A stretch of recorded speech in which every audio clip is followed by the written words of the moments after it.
Bueno, hoy vamos a hablar de el accidente cerebrovascular, conocido como ACV, ¿sí? Pero el nombre es accidente cerebrovascular. ¿Qué tuvimos? Un accidente cerebrovascular. El accidente cerebrovascular lo podemos definir, ¿no?, a través de su fisiopatología, que es la interrupción brusca del flujo sanguíneo cerebral. Fíjense que se parece a otra patología que ustedes han visto, la interrupción brusca del flujo a un órgano, en este caso el cerebro. Ya sé, nadie se acuerda qué patología. Tienen una laguna. Las coronarias, profe. Ah, me jodió. Infarto. ¿Qué pasa con el accidente cerebrovascular? Se convierte en un síndrome clínico, caracterizado por signos y síntomas neurológicos. ¿Qué significa eso? Que el problema es la interrupción de sangre al cerebro, a las neuronas. Cuando las neuronas no reciben sangre, se alteran nuestras funciones neurológicas. Eso es lo que estamos diciendo. Nosotros nos damos cuenta que alguien podría estar cursando o haber tenido una ACV a través de estos signos y síntomas o de estas manifestaciones neurológicas que esa persona tiene.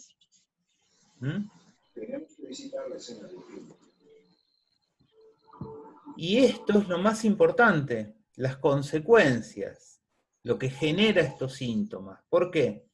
Porque significa pérdida de la funcionalidad. Que nuestro cerebro no esté funcionando bien significa pérdida de funcionalidad, cosa que es de grave a gravísimo. Tomemos un ejemplo. Una persona que no tiene ninguna patología, ¿sí?, toma 4 vasos de una bebida alcohólica, ¿sí?, y tiene una alteración de su funcionamiento cerebral. Hay una alteración de la sinapsis a nivel cerebral por el alcohol. Entonces, ¿qué pasa con esa persona? Todos lo saben, por eso no podemos manejar alcoholizados. Perdemos funcionalidad. Desde la simple visión borrosa, pérdida de coordinación, ¿sí?, alteración de la capacidad de razonamiento, alteración hasta del equilibrio. Es re gracioso, pero a alguien alcoholizado que se cae, trastabilla, se lleva todo por delante. Es una alteración neurológica importante solo por el tomar alcohol, no tiene ningún evento patológico. Puede ser hasta algo casual esa toma de alcohol. Pero fíjense, el ACV nos provoca esto, una pérdida importante de la funcionalidad. Porque cuando nuestro cerebro no funciona, lo que nos pasa es eso. Situación que podemos considerar de bastante gravedad.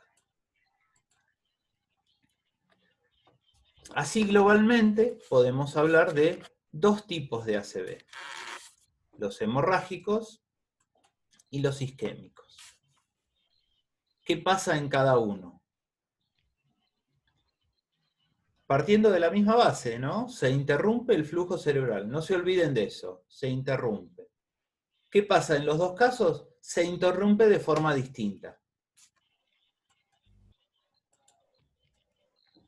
Entonces, tenemos que el ACV hemorrágico, una arteria, ¿sí?, una arteria, no cualquier cosa, dentro del cerebro, ¿sí?, por alguna razón se ha lesionado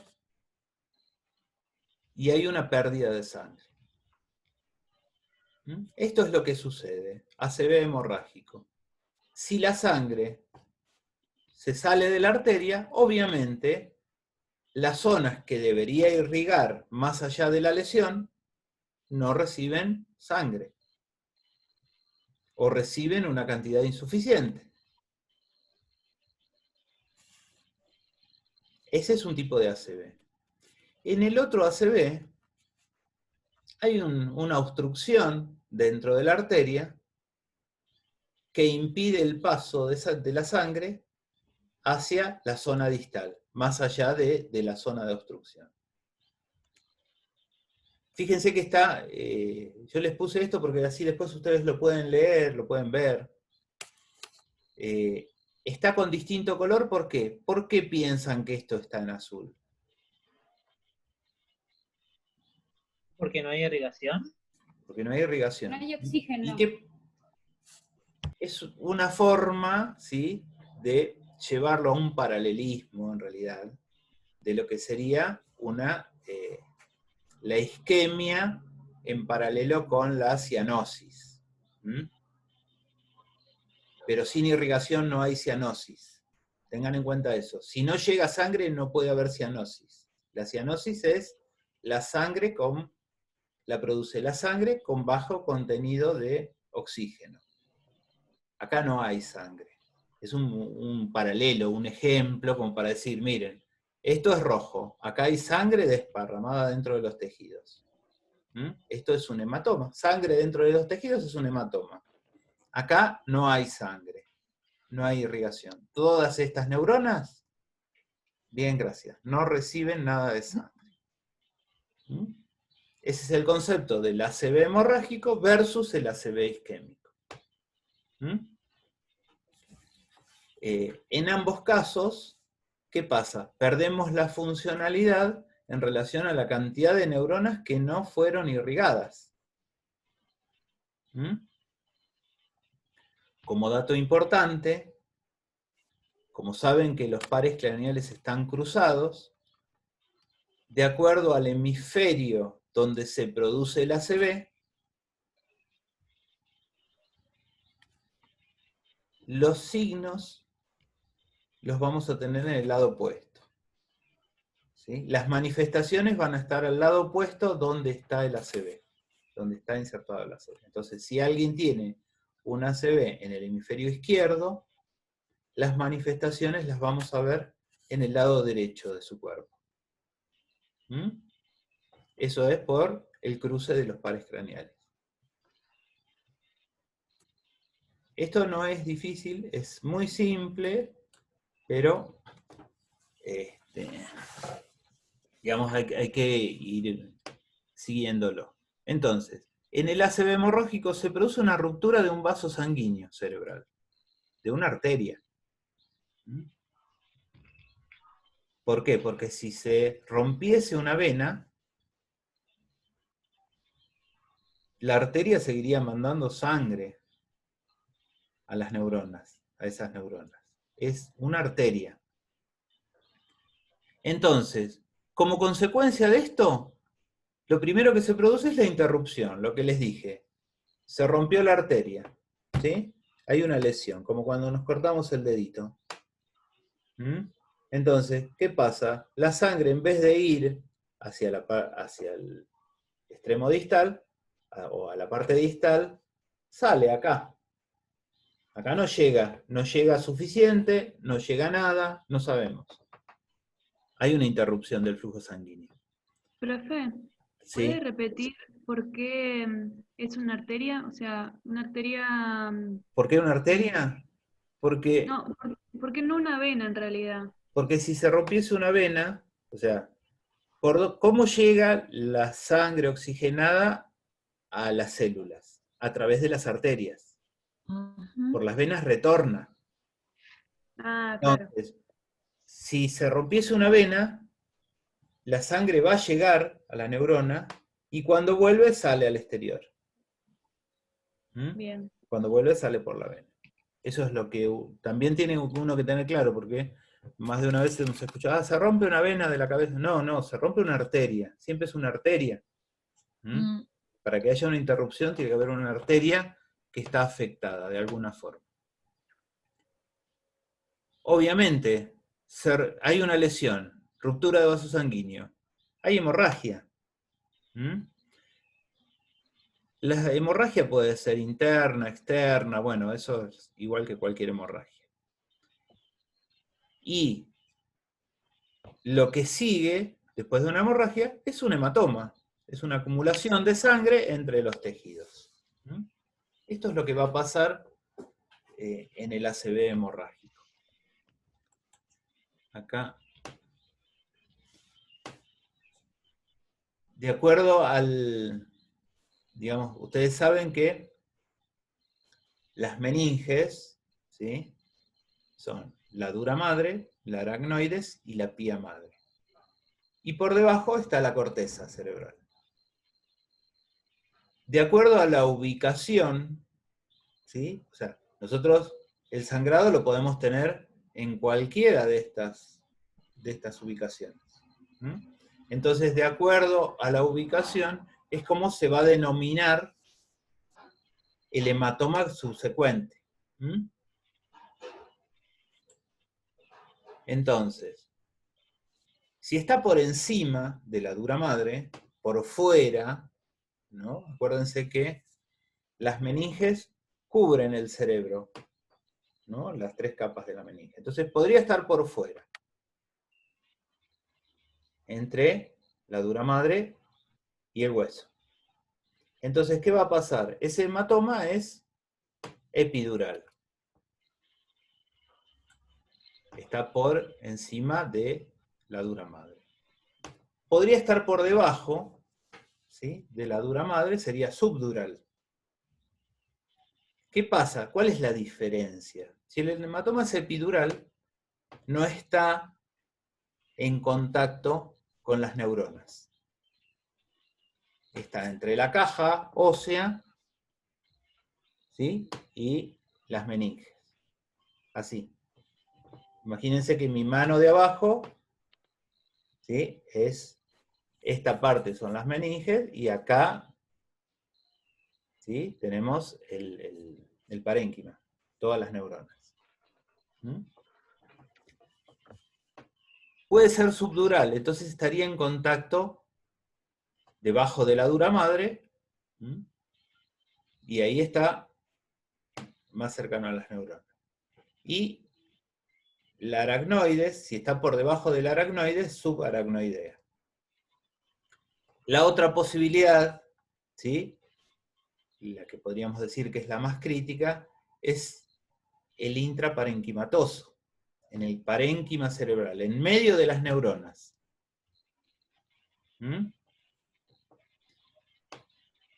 ¿Por qué? Este hematoma está localizado y es fácil de drenar, si fuese muy grande. O sea, no todos los hematomas se drenan, algunos sí, otros no, eso lo decide el neurocirujano, en función de cómo está afectando al paciente, etcétera, etcétera. Es una decisión totalmente médica. Pero el epidural y el subdural, si está localizado, son fáciles de drenar. El intraparenquimatoso suele ser un edema más difuso, un hematoma más difuso. Imagínense mis dedos que son las neuronas y la sangre así, metida por todos lados, ¿no?, rodeando. Es muy difícil acceder a esos hematomas. Son más riesgosos. Y hay que esperar que se reabsorban. Va a haber una afección más importante para el paciente. Pero el tamaño del hematoma y su ubicación va a, digamos, a condicionar la evolución del paciente. Cuán grave es, qué capacidad de recuperación va a tener, cuánto se lesionan las neuronas.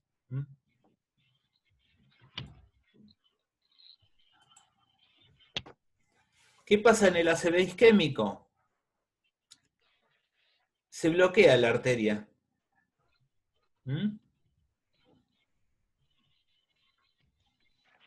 Puede haber un trombo, puede haber un émbolo, ¿sí?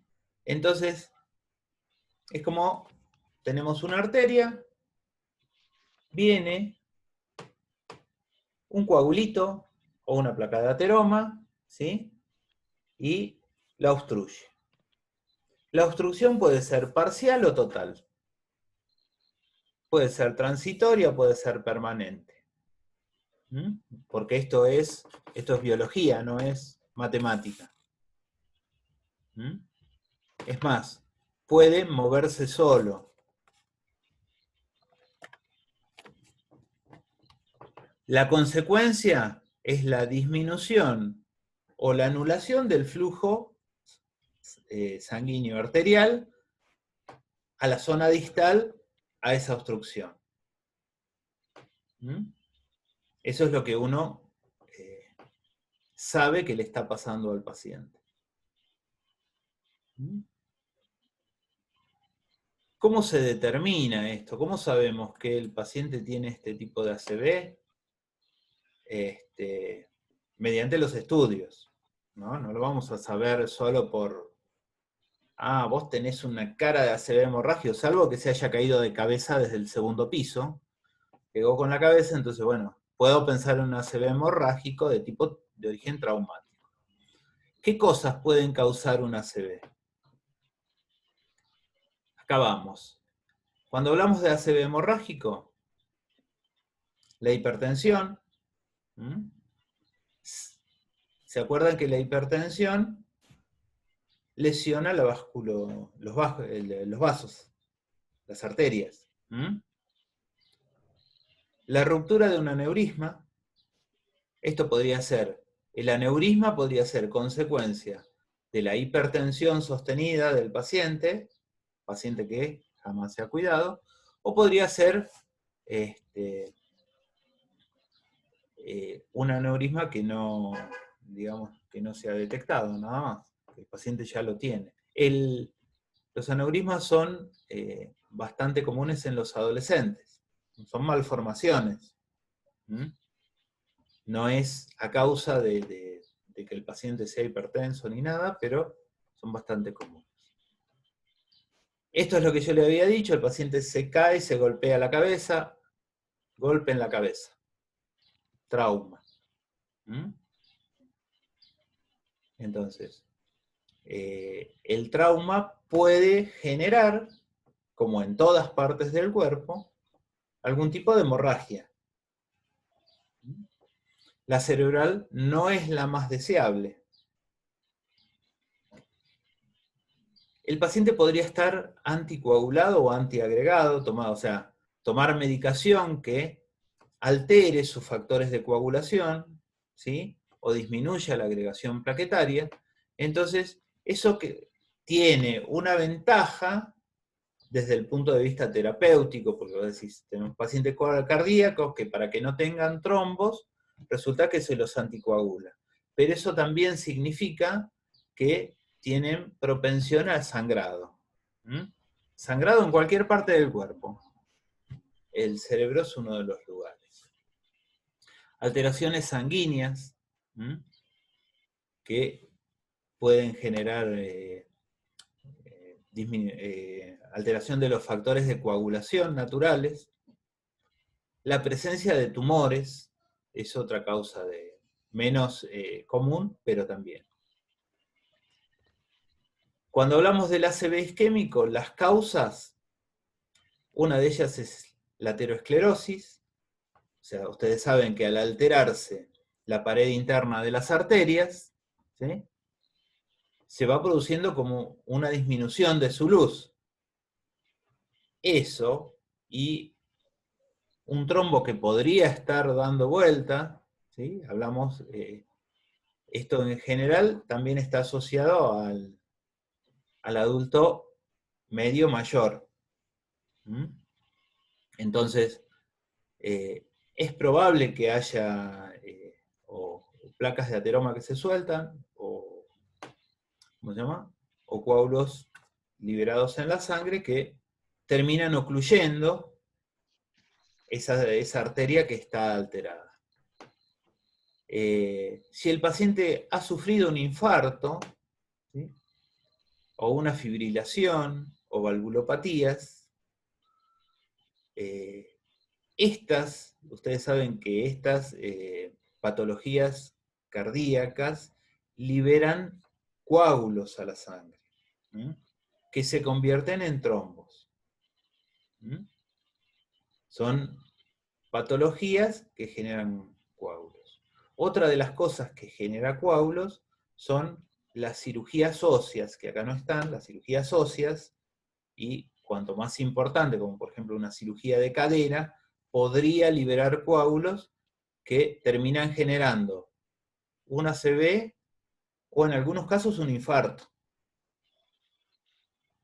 ¿Mm?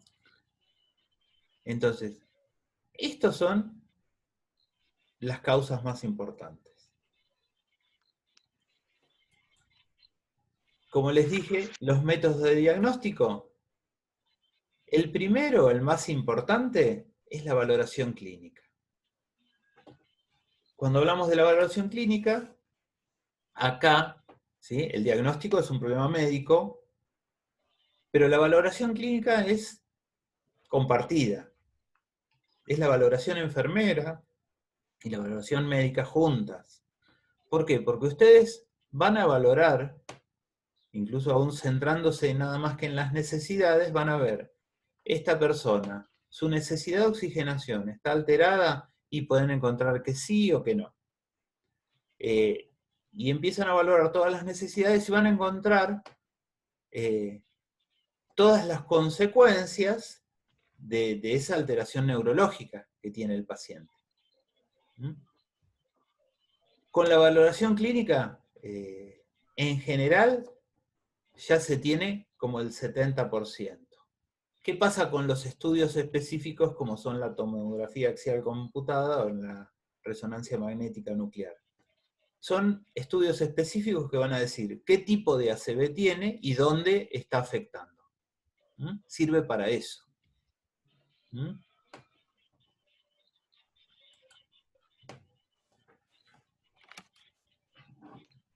Vamos a cómo se manifiesta que una persona está teniendo un ACV. ¿Ha cursado o cursa un ACV?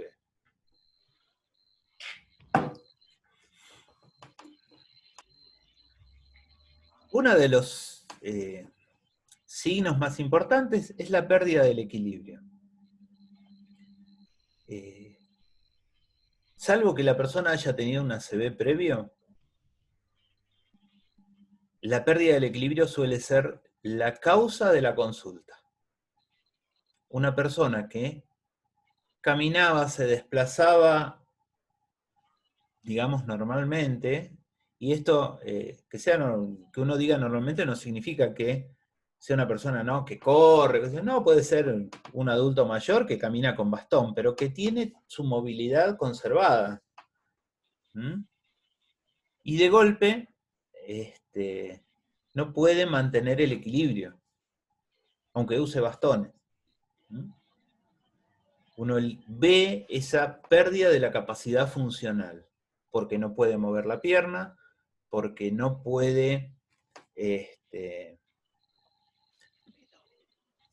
mantenerse erguido, recto, porque pierde la coordinación, porque no puede coordinar los movimientos, o sea, algo tan asimilado que tenemos, que hemos aprendido de chiquititos, que es a mover las piernas coordinadamente.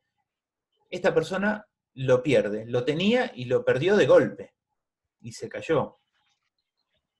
De hecho, las mayorías parecen un accidente doméstico. Se cayó en la bañera, se cayó en el baño, ¿no? Se cayó en la casa. Entonces la duda es, son muchísimos los accidentes en el baño. Entonces la gente dice, ah, no, se resbaló en la bañera y se golpeó la cabeza. Y quedó tonto. ¿No? Porque así lo expresa la familia, así lo expresan los que lo acompañan. Y uno después empieza a ver, no, tuvo un ACV, que le tuvo como consecuencia esa pérdida del equilibrio y esa caída. ¿Mm?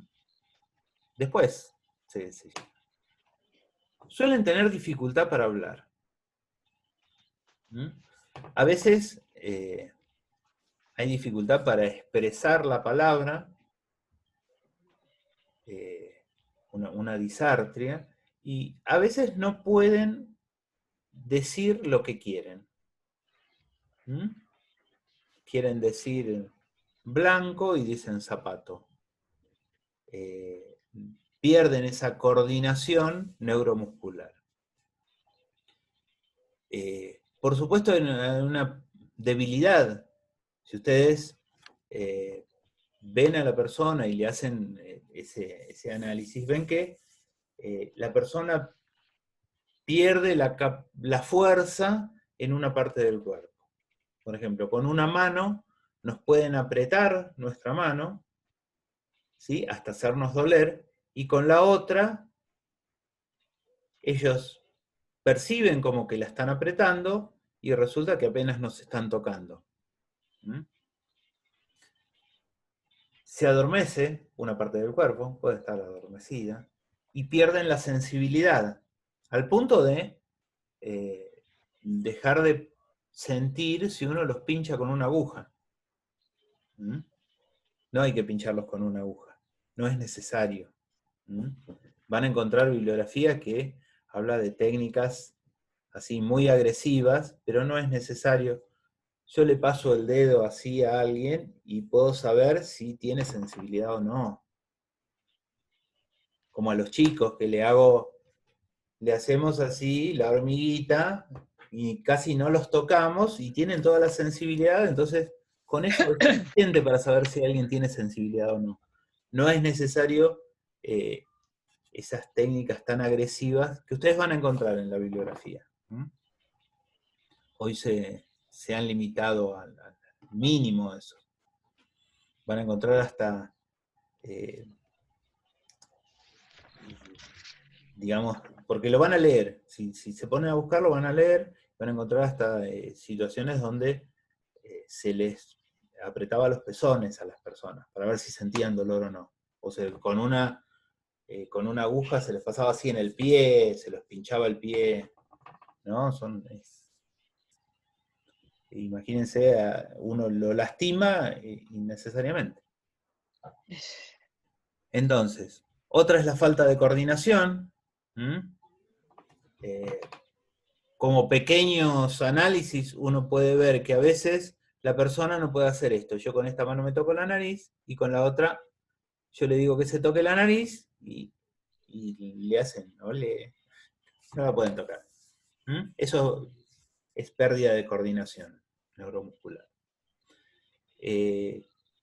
Podemos encontrar asimetría. Asimetría en todo el cuerpo. Podría ser en una parte, podría ser solo facial, podría ser en los labios, podemos encontrar que tiene así, el labio, y mueve y habla con la mitad de la boca. Que tiene la cara y el ojo caído, o que tiene toda, digamos, la parte, un hemicuerpo que no responde. Entonces, es como que pierde la forma. La simetría viene por eso, porque los músculos dejan de tener la respuesta que tienen que tener. Otra de las cosas que puede referir es cefalea. Fíjense, esta dificultad para caminar, yo lo puse, pero si alguien tiene pérdida del equilibrio, tiene una simetría, ¿piensan que puede caminar normalmente?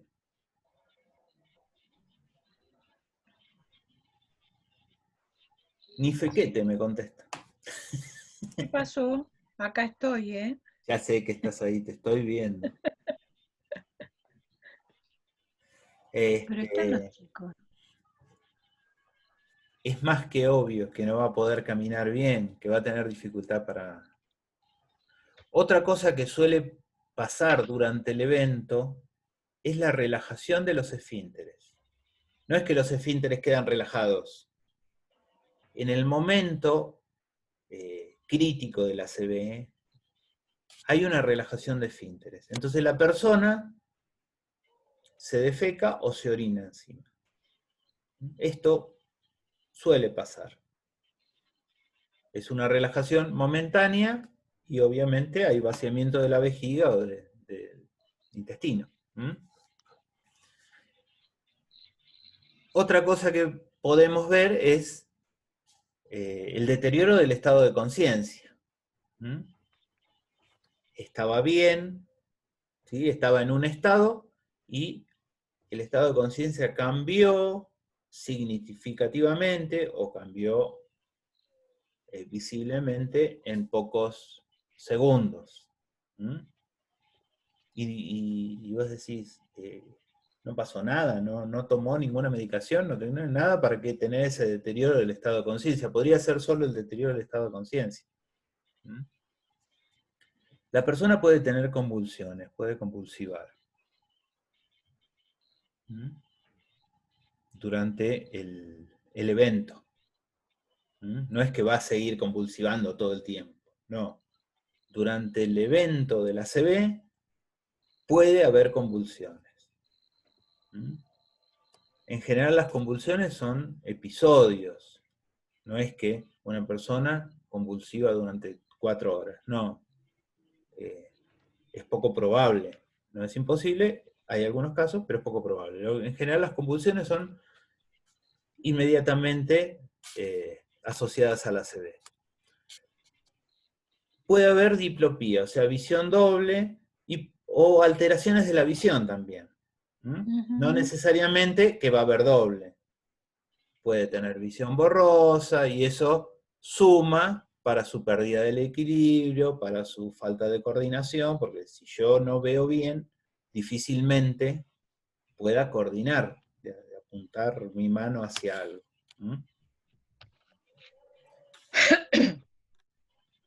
Puede haber vértigo. Y el caso extremo es el estado de coma. Es lo más grave que podría pasar. En función de esto, ahora vamos a... En la parte 2, vamos a